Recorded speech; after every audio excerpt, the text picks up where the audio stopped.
Guys, क्या आप भी ऐसे टेक्स्ट ओवरलेज लगाना चाहते हैं जिससे आपकी वीडियोस इंस्टेंटली स्टैंड आउट करें, वो भी बिल्कुल फ्री में? तो आज की इस वीडियो में मैं आपको स्टेप बाय स्टेप दिखाने वाला हूं कि गूगल फ्लो में सिनेमैटिक, फनी, स्टाइलिश और वायरल टाइप टेक्स्ट ओवरलेज कैसे यूज करते हैं।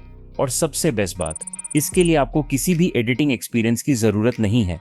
So let's begin. अब हम आ चुके हैं अपने लैपटॉप की स्क्रीन पर। तो सबसे पहले हम गूगल फ्लो में जाकर उसमें लॉगिन कर लेंगे। अब यहाँ पर हमें न्यू प्रोजेक्ट का ऑप्शन दिखेगा, तो हम उस पर क्लिक करेंगे। न्यू प्रोजेक्ट पे क्लिक करने के बाद लेफ्ट साइड में हमें टूल्स का ऑप्शन दिखाई देगा, तो उस पर क्लिक कर लेते हैं। अब टूल्स में थोड़ा नीचे स्क्रॉल करेंगे और हमें टेक्स्ट ओवरलेज बाय गूगल दिखेगा, तो सिंपली उस पर क्लिक कर देंगे। और अब आप देख सकते हैं कि टेक्स्ट ओवरलेज का इंटरफेस हमारे सामने ओपन हो चुका है। तो गाइज, सबसे पहले हम अपनी मीडिया इंपोर्ट करेंगे। इसके लिए इंपोर्ट मीडिया पर क्लिक करेंगे। फिर नीचे अपलोड मीडिया का ऑप्शन आएगा, उस पर क्लिक करके जो भी फोटो या वीडियो आप इस प्रोजेक्ट में यूज करना चाहते हैं उसे अपलोड कर दीजिए। जैसे कि मेरे केस में ये मेरी अपनी इमेज है, तो मैं इसे अपलोड कर देता हूँ। अब जैसे ही मीडिया अपलोड हो जाएगी, हम ऐड मीडिया पर क्लिक करेंगे और हमारी इमेज टाइमलाइन में ऐड हो जाएगी। अब गाइज, यहाँ हमें दूसरा ऑप्शन मिलता है टेक्स्ट का। यहीं से हम अपना ओवरले टेक्स्ट ऐड करेंगे। मान लीजिए मैं यहाँ लिखता हूँ मी प्रिटेंडिंग। तो गाइस, अब आप नोटिस करेंगे कि एक पॉइंट के बाद मेरा टेक्स्ट दिखाई देना बंद हो रहा है, यानी वो विजिबल नहीं रह रहा। तो इसे ठीक करने के लिए मैं क्या करूंगा, टाइमलाइन पर जो मेरी टेक्स्ट लेयर दिख रही है उसे एंड से पिक करूंगा और फिर उसे ड्रैग एंड ड्रॉप करके टाइमलाइन के एंड तक एक्सटेंड कर दूंगा, जिससे अब हमारा टेक्स्ट पूरी ड्यूरेशन तक विजिबल रहेगा। तो मैंने टेक्स्ट टाइप कर लिया और अब इसे ड्रैग करके अपने हेड के ऊपर टाइमलाइन में ड्रॉप कर देता हूं।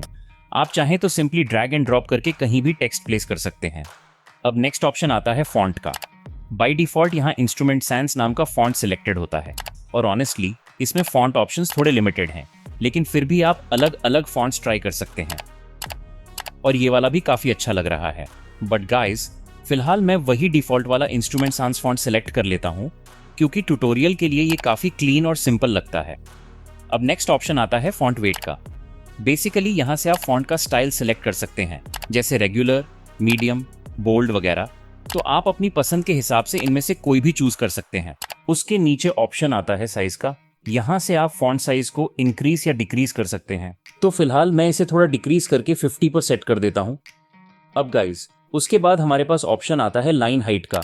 इससे टेक्स्ट के लाइंस के बीच की स्पेसिंग कंट्रोल होती है। आप इसे भी इंक्रीज या डिक्रीज कर सकते हैं। बाय डिफॉल्ट ये 1 पर रहती है, लेकिन फिलहाल मैं इसे 1:3 पर सिलेक्ट कर लेता हूं, ताकि टेक्स्ट थोड़ा ज्यादा क्लीन लगे। अब नेक्स्ट ऑप्शन आता है कलर का। तो यहाँ से हम अपने फॉन्ट का कलर चेंज कर सकते हैं, लेकिन फिलहाल मैं इसे व्हाइट ही रहने देता हूँ। अब गाइज, नेक्स्ट ऑप्शन है मीडिया ओपेसिटी का। अभी ये 0% पर है। अगर मैं इसकी वैल्यू इंक्रीज करूं तो आप नोटिस करेंगे कि हमारी अपलोडेड इमेज धीरे धीरे फेड होने लगेगी। मतलब जैसे जैसे ओपेसिटी बढ़ेगी, मीडिया बैकग्राउंड कम विजिबल होती जाएगी। तो ये फीचर तब यूजफुल होता है जब आप बैकग्राउंड को थोड़ा डिम करके उसके ऊपर टेक्स्ट ओवरले करना चाहते हैं। लेकिन फिलहाल मैं इसे वापस 0% पर कर देता हूँ। अब नीचे हमें ऑप्शन मिलता है पोजीशन का।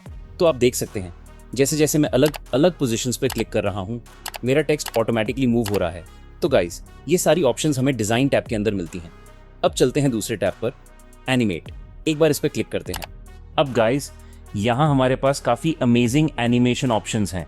सबसे पहला ऑप्शन है ट्रांजिशन। अगर मैं यहाँ स्लाइड अप सेलेक्ट करता हूँ तो मेरा टेक्स्ट नीचे से ऊपर की तरफ एनिमेट होकर आएगा। इसी तरह यहाँ फेड, अपीयर जैसी और भी ट्रांजिशंस अवेलेबल हैं। अब नेक्स्ट सेक्शन आता है किनेटिक एनिमेशंस का, और यहाँ भी काफी इंटरेस्टिंग ऑप्शंस हैं, जैसे वेव, स्टैक, विगल और शफल। जैसे अगर मैं स्टैक सेलेक्ट करूं तो टेक्स्ट इस तरीके से एनिमेट होगा। फिर अगर मैं वेव सेलेक्ट करूं तो टेक्स्ट वेव इफेक्ट में चलेगा, और अगर मैं विगल सेलेक्ट करूं तो आप देख सकते हैं कि टेक्स्ट थोड़ा शेक या विगल इफेक्ट में एनिमेट हो रहा है। इसके बाद शफल है, जिसमें टेक्स्ट शफल होकर दिखाई देता है। तो फिलहाल मैं यहाँ विगल सेलेक्ट कर लेता हूँ। अब गाइज, जैसे ही मैंने विगल सेलेक्ट किया, नीचे हमारे पास 3 ऑप्शंस आ गए कि इफेक्ट किस तरीके से अप्लाई होगा। पहला है कैरेक्टर, यानी हर कैरेक्टर इंडिविजुअली एनिमेट होगा। दूसरा है वर्ड, यानी एनिमेशन पूरे वर्ड्स के हिसाब से चलेगा। और तीसरा है लाइन, जिसमें पूरी लाइन एनिमेट होती है। तो फिलहाल मैं इसे कैरेक्टर पर ही रहने देता हूँ। अब नीचे हमारे पास ऑप्शन है स्पीड का। यहाँ से हम एनिमेशन की स्पीड को इंक्रीज या डिक्रीज कर सकते हैं। तो अभी मैं फिलहाल इसे डिफॉल्ट ऑप्शन 1 पे ही रहने दूंगा। एम्पलीट्यूड को हम डिफॉल्ट ऑप्शन 50 पे ही रहने देंगे। क्योंकि इसको इंक्रीज करने से फॉन्ट स्टाइल का स्ट्रक्चर खराब हो सकता है। तो गाइस, मान लीजिए अब आपने अपना मेन टेक्स्ट स्टाइल, एनिमेशन और फॉर्मेटिंग पूरी तरह तैयार कर ली है और अब आप इसी स्टाइल में और टेक्स्ट ऐड करना चाहते हैं।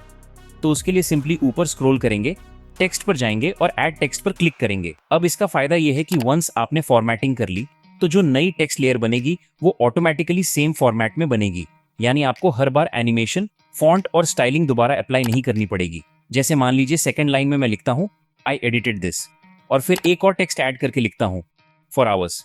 तो अब हमारा पूरा सेंटेंस बन गया, me pretending I edited this for hours. अब गाइस, थोड़ा टाइमलाइन को भी समझ लेते हैं। नीचे आपको पॉज और रीप्ले के ऑप्शंस मिलेंगे। पॉज करने से टाइमलाइन रुक जाएगी और रीप्ले पर क्लिक करने से एनिमेशन शुरू से दोबारा चलेगी। अब मैं मी प्रिटेंडिंग वाले टेक्स्ट को पिक करके थोड़ा टॉप लेफ्ट साइड पर ड्रॉप कर देता हूं। फिर आई एडिटेड दिस वाले टेक्स्ट पर क्लिक करके उसे टाइमलाइन में थोड़ा एडजस्ट करते हुए सेंटर में प्लेस कर देता हूं और इसकी लेयर को एंड से पिक करके थोड़ा इंक्रीज भी कर देता हूं ताकि ये थोड़ी देर तक विजिबल रहे। अब फॉर आवर्स वाले टेक्स्ट को पिक करके राइट साइड पर ड्रॉप कर देता हूं और फिर आई एडिटेड दिस वाले टेक्स्ट पर क्लिक करके ऊपर मूव कर देता हूं ताकि तीनों टेक्स्ट लेयर्स एक सिनेमैटिक पैटर्न में दिखाई दें। अब बस तीनों लेयर्स को थोड़ा सा ड्रैग एंड ड्रॉप करके एडजस्ट कर लेते हैं ताकि स्पेसिंग, पोजीशनिंग और ओवरऑल लुक और भी क्लीन और प्रोफेशनल लगे। अब एक बार इसे प्ले करके देखते हैं। अब आप देख सकते हैं कि फर्स्ट टेक्स्ट खत्म होने के बाद सेकंड टेक्स्ट स्टार्ट हो रहा है और सिमिलरली सेकंड टेक्स्ट खत्म होने के बाद थर्ड टेक्स्ट दिखाई दे रहा है। तो हम इस पैटर्न में भी ओवरलेस क्रिएट कर सकते हैं या फिर हम ऐसा भी कर सकते हैं। अब मैं अपनी मी प्रिटेंडिंग वाली लेयर को पिक करके टाइमलाइन के एंड तक ड्रैग कर देता हूँ। फिर मैं सेकेंड टेक्स्ट वाली लेयर को पिक करके सिमिलरली एंड तक एडजस्ट कर देता हूँ और अब थर्ड लेयर को भी कुछ इसी तरीके से एक्सटेंड एंड एडजस्ट कर देता हूँ।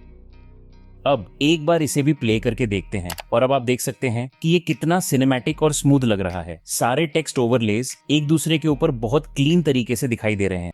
तो गाइस, अब एक बार एनिमेशन चेंज करके देखते हैं। हम चलते हैं काइनेटिक सेक्शन में और अब अपनी तीनों टेक्स्ट लेयर्स के लिए 1 by 1 वेव एनिमेशन सिलेक्ट कर लेते हैं। अब आप देख सकते हैं कि ये वेव पैटर्न में भी कितना स्मूथ और सिनेमैटिक लग रहा है। तो गाइस, इसी तरीके से आप अलग अलग एनिमेशंस के साथ प्ले अराउंड करके अपने खुद के यूनिक टेक्स्ट ओवरलेस क्रिएट कर सकते हैं और ऑनेस्टली ये गूगल फ्लो का काफ़ी अमेजिंग फीचर है। तो अब हम इस 8 सेकेंड्स की वीडियो को डाउनलोड करते हैं। तो गाइस, इसके लिए हमें राइट साइड बॉटम में दिख रहे रेंडर वीडियो बटन पे क्लिक करना है। अब वीडियो रेंडरिंग प्रोसेस में थोड़ा टाइम लगता है, लगभग 2 मिनट तक। तो एक बार इसे कंप्लीट होने देते हैं। मैं यहां थोड़ा फास्ट फॉरवर्ड कर देता हूं।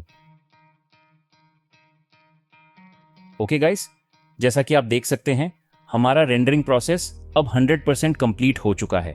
तो अब हमें सिंपली इस विंडो को क्लोज करना है और उसके बाद राइट साइड पर जो डन का ऑप्शन दिख रहा है उस पर क्लिक कर देंगे। अब लेफ्ट साइड पर ऑल मीडिया का ऑप्शन दिखाई देगा, उस पर क्लिक करेंगे और जैसे ही हम क्लिक करेंगे जो वीडियो हमने अभी क्रिएट की थी वो यहाँ दिखाई देने लगेगी।